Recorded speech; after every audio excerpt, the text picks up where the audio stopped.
हर कुछ दिनों में YouTube पर कई वीडियो अपलोड होते रहते हैं कि बुरे बन जाओ, अच्छे बनने में कुछ भी नहीं रखा है। रोज़ाना कई व्यक्ति इस बात का समर्थन करते हैं कि जो लोग बुरे होते हैं वही ज़िंदगी के असली मज़े ले पाते हैं। कई लोग मानते हैं कि ये पूरी की पूरी दुनिया बुरी है और मैं अच्छा हूँ, और कई लोग मानते हैं कि पूरी दुनिया बुरी है तो मैं भी बुरा बन जाता हूँ, मैं अच्छा रहकर क्या करूँगा। तो हकीकत क्या है, क्या सही है और क्या गलत है, इसे जानने का प्रयास करते हैं। दुनिया में यह सवाल रोज़ाना लाखों व्यक्तियों के दिमाग में आता है कि क्या दुनिया में अच्छे लोगों के लिए कोई जगह नहीं है। और कई व्यक्तियों के दिमाग में तो यह सवाल इतनी तीव्र भावना के साथ में आता है कि उन्हें विश्वास हो जाता है कि नहीं यार, दुनिया में अच्छे लोगों के लिए जगह नहीं है, दुनिया तो बुरे लोगों के लिए ही बनी है। कई लोग सोचते हैं कि दुनिया तो बुरी है, लेकिन ऐसे लोगों से मैं पूछना चाहता हूँ कि अगर दुनिया बुरी है तो क्या आप अच्छे हैं? आप भी तो इसी दुनिया के भाग हो। अगर पूरी दुनिया बुरी है तो इसका मतलब यह भी है कि आप भी उसी बुराई का हिस्सा हो। अगर पूरी दुनिया ही बुरी है तो आप अच्छे कैसे हो सकते हो? सोचो, एक काले कलर की बाल्टी है, उस बाल्टी को बहुत तेज गति से ऊपर की ओर फेंका जाता है तो वह कलर बरसात की तरह बूंदों के रूप में नीचे गिरता है। प्रत्येक वह व्यक्ति जो इस दृश्य को देख रहा है वह बड़ी आसानी से कह सकता है कि बाल्टी काले कलर की है, यानी कि जो भी बूंदें नीचे गिरेंगी वे सारी की सारी बूंदें काले कलर की ही होंगी। और सभी इस बात का समर्थन करेंगे कि यदि गलती से अगर उस काले रंग की बाल्टी में किसी ने एक दो बूंदें लाल रंग की मिला दी होगी या सफ़ेद रंग की मिला दी होगी तो वे भी काली हो जाएंगी और काली होकर ही नीचे गिरेंगी। वे अलग से लाल होकर या सफ़ेद होकर नीचे नहीं गिरेंगी। तो यही हिसाब यहाँ पर है दोस्त। अगर आप मानते हो कि पूरी दुनिया बुरी है तो आपको इस बात को भी मानना पड़ेगा कि आप भी बुरे हो, आप भी उसी बुराई का हिस्सा हो। और यदि आप यह मानने के लिए तैयार नहीं हो कि आप बुरे व्यक्ति हो तो आपको यह तो मानना ही पड़ेगा कि दुनिया में आपके जैसे लोग बहुत सारे हैं जो अच्छाई का साथ देते हैं। दुनिया में बहुत सारे लोग हैं जो बुराई को ख़त्म करना चाहते हैं और अच्छाई को फैलाना चाहते हैं। तो आप यह नहीं कह सकते कि पूरी की पूरी दुनिया ही बुरी है। हाँ, दुनिया में कुछ लोग बुरे हैं, लेकिन प्रत्येक व्यक्ति बुरा नहीं है। कई व्यक्ति कहते हैं कि यह तो कलयुग का ज़माना है, इसमें तो पाप बढ़ता ही जाएगा और इसका पाप इतना बढ़ जाएगा कि सारे के सारे लोग बुरे बन जाएंगे और बुराई का साथ देने लग जाएंगे। फिर भगवान अवतार लेंगे और बुरे लोगों का नाश करेंगे। लेकिन एक बात मैं आपसे कहना चाहूँगा कि कलयुग चाहे अपनी चरम सीमा पे पहुँच जाए, ऐसा कभी भी नहीं होगा कि दुनिया से अच्छाई पूरी तरह ख़त्म हो जाएगी। और यह बात भी सच है कि वापस से भले ही सतयुग आ जाए, लेकिन बुराई अनुपस्थित नहीं हो सकती, पूरी तरह ख़त्म नहीं हो सकती। मैंने पुराण नहीं पढ़े, मैंने वेद या धर्म ग्रंथ भी नहीं पढ़े, गीता हल्की बहुत ज़रूर पढ़ी है, पर मैं जो कह रहा हूँ वह बात 100% सच है। आपकी राय अलग हो सकती है। आपने कई व्यक्तियों को देखा होगा जो कहते होंगे कि सतयुग में बुराई नहीं होती है और कलयुग के अंत में अच्छाई नहीं होती है। लेकिन मैं कहना चाहूँगा कि सतयुग में भी बुराई उपस्थित होती है और कलयुग में भी अच्छाई उपस्थित होती है। ना तो इस संसार से बुराई का अस्तित्व पूरी तरह मिटाया जा सकता है और ना इस संसार से अच्छाई का अस्तित्व पूरी तरह मिटाया जा सकता है। क्योंकि वास्तविकता यह है कि इस संसार में कुछ अच्छा है और कुछ बुरा है। यही नहीं, यदि आप थोड़े ऊंचे स्तर पर विचार करेंगे तो आपको पता चलेगा कि दुनिया में अच्छाई और बुराई की धारणा सबके लिए अलग अलग है। कोई चीज़ जो किसी के लिए अच्छी है वही चीज़ किसी अन्य व्यक्ति के लिए बुरी हो सकती है। कोई चीज़ जो किसी व्यक्ति के लिए बुरी है वही चीज़ किसी अन्य व्यक्ति के लिए अच्छी हो सकती है। बुराई का या अच्छाई का कोई फिक्स पैमाना नहीं है कि यह चीज़ बुरी है और वह चीज़ अच्छी है। समय के साथ में बुराई और अच्छाई की परिभाषा बदलती जाती है। देखो, ध्यान दो, आज से कई साल पहले लोग सती प्रथा का समर्थन करते थे और जब भी किसी औरत का पति मर जाता था तो उस औरत को जिंदा जला देते थे। उस समय एक देवता ने जन्म लिया जिसका नाम था राजा राम मोहन राय जी। उन्होंने इसका विरोध किया और इसे खत्म करने का केवल प्रयास ही नहीं किया बल्कि इसे जड़ से खत्म करके बता दिया।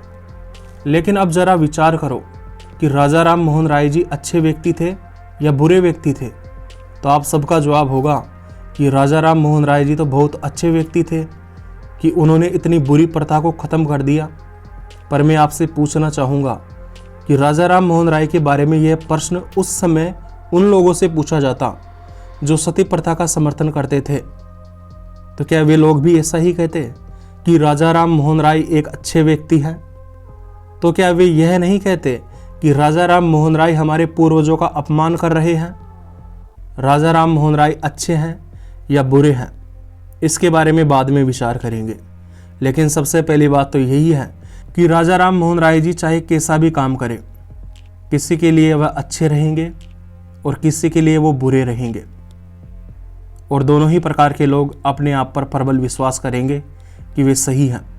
तो इस प्रकार यहाँ पर साबित होता है कि राजा राम मोहन राय ना अच्छे हैं और ना बुरे हैं।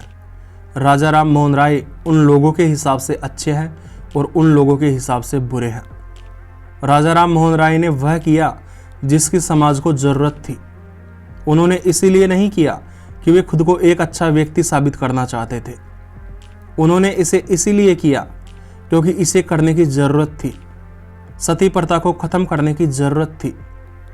ठीक उसी प्रकार कोई भी इंसान पूरी तरह अच्छा या पूरी तरह बुरा नहीं होता है। कोई इंसान किसी व्यक्ति के लिए अच्छा होता है और कोई इंसान किसी व्यक्ति के लिए बुरा होता है।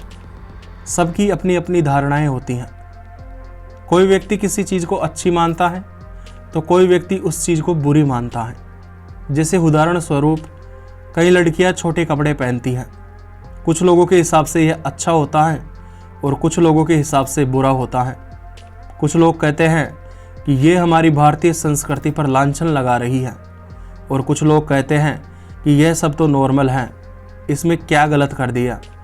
मैं ऐसे नहीं कह रहा कि लड़कियों को छोटे कपड़े पहनना चाहिए।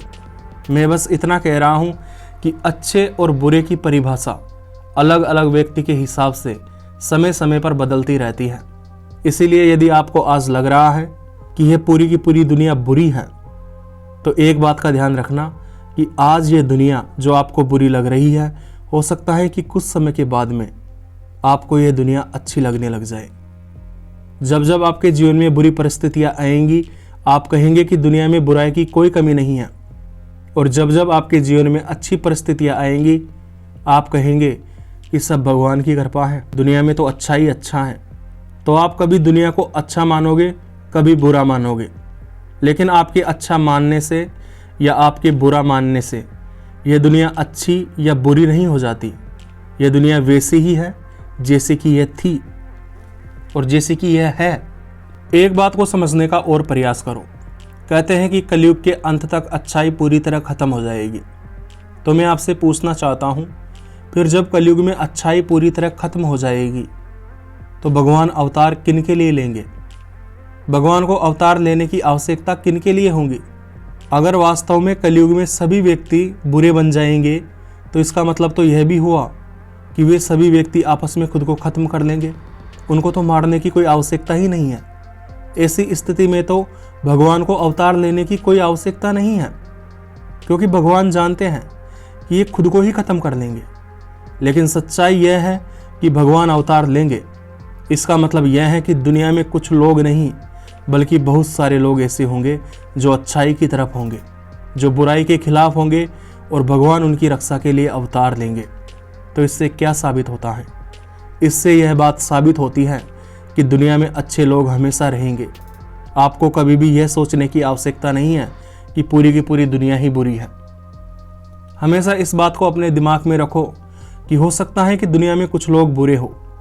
यह भी हो सकता है कि दुनिया में ज़्यादातर लोग आपके हिसाब से बुरे हैं, लेकिन दुनिया में अच्छे लोगों की कोई कमी नहीं है। अगर आपको लगता है कि सब लोग बुरे हैं, सब लोग आपका बुरा चाहते हैं, तो मैं आपसे कहना चाहूँगा कि इस जगह को छोड़कर अपने प्रकार के लोगों में जाकर रहना शुरू कर दो। वह आपके लिए बढ़िया है, क्योंकि आप जिन लोगों को बुरा कह रहे हैं वही लोग कई लोगों के लिए अच्छे व्यक्ति हैं। मैं यहाँ पर आपको दोष नहीं दे रहा। मैं आपको यह महसूस नहीं कराना चाहता कि आप गलत हो। और चिंता क्या है अगर आप गलत भी हो तो? और यदि आप गलत हो तो स्वीकार कर लो कि मैं गलत हूँ, लेकिन मैं अब सही हो जाऊँगा, क्योंकि मुझे पता चल गया है कि मैं गलत हूँ। अगर मुझे पता नहीं चलता कि मैं गलत हूँ तो मैं सही होने का प्रयास कैसे करता? आप गलत हुए इसका मतलब यह थोड़े ही है कि आप कोई नीच व्यक्ति हैं। आप भी बुरे नहीं हैं। आप भी कुछ लोगों के लिए बुरे हैं और कुछ लोगों के लिए अच्छे हैं। आप भी पूरी तरह से अच्छे या बुरे नहीं हैं। दोस्त, एक बात को ध्यान में रखो, कचरा खाने वाले जानवरों के पास में शुद्ध भोजन लेकर जाओगे तो वे उस भोजन की तारीफ नहीं करेंगे, क्योंकि उन्हें कचरा खाने में ही मजा आता है। ठीक उसी प्रकार यदि आप गलत लोगों के बीच में चाहे कुछ भी कर दो, अच्छे से अच्छा काम कर लो, बड़े से बड़ा काम कर दो, वे बुरा ही बताएंगे। और जब वे आपके काम को बुरा बताएंगे तो आप कहेंगे कि ये लोग बुरे हैं, लेकिन हकीकत फिर वही है कि कुछ लोगों के लिए वे लोग अच्छे हैं और कुछ लोगों के लिए वे लोग बुरे हैं। पूरी तरह से अच्छा और बुरा कोई नहीं है। कोई उनके जैसा आएगा, उनके जैसी नीच हरकतें करेगा तो वे उसके लिए तालियां बजाएंगे, क्योंकि वह उनकी कैटेगरी का आदमी है। आप उनकी कैटेगरी के नहीं हो तो उन्हें छोड़ दो और अपने टाइप के लोगों के पास में रहना शुरू करो। कभी यह मत सोचना कि दुनिया में अच्छे लोग नहीं हैं तो मैं सुसाइड कर लेता हूँ, मर जाता हूँ। मरना सॉल्यूशन नहीं है। सही जगह पर जाना सॉल्यूशन है। सही लोगों की संगति करना सॉल्यूशन है। और चलो मान लेते हैं कि दुनिया बुरी है और आप अच्छे हो, तो ऐसी स्थिति में आप अच्छे बने रहो। यदि आप अच्छे हो तो अच्छा ही करो।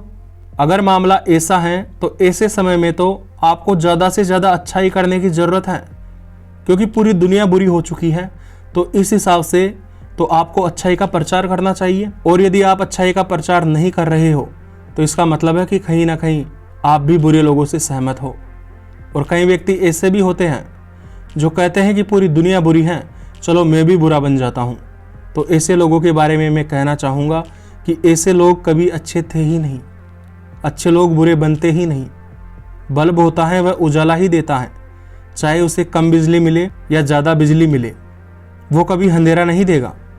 ठीक उसी प्रकार किसी मनुष्य के साथ में अच्छा हो या किसी मनुष्य के साथ में बुरा हो, यदि वह मनुष्य अच्छा है तो वह अच्छा ही रहेगा, और यदि वह मनुष्य बुरा है तो वह बुरा ही रहेगा। मैं यहाँ कोई नियति का खेल नहीं बता रहा कि व्यक्ति जैसा पैदा हो गया वैसा हो गया। मैं कहना चाहता हूँ कि जिसकी नीयत साफ है वो बुराई मिलने पर भी अच्छा ही करेगा, और जिसको बुरा करना है वो कोई ना कोई बहाना ढूंढकर बुरा जरूर करेगा। लेकिन हकीकत में बार बार रिपीट कर रहा हूँ कि दुनिया में पूरी तरह से अच्छा या पूरी तरह से बुरा व्यक्ति कोई भी नहीं है। चलो ये तो कलयुग चल रहा है। बात अगर भगवान श्री राम के युग की करें तो भगवान श्री राम को मर्यादा पुरुषोत्तम कहा जाता है। मतलब उन्होंने पूरी जिंदगी एक नैतिक व्यक्ति के रूप में गुजार दी। लेकिन आज भी हजारों लोग भगवान श्री राम की कई कमियां निकालते हैं और भगवान श्री राम से नाराज रहते हैं कि उन्होंने ऐसा क्यों किया।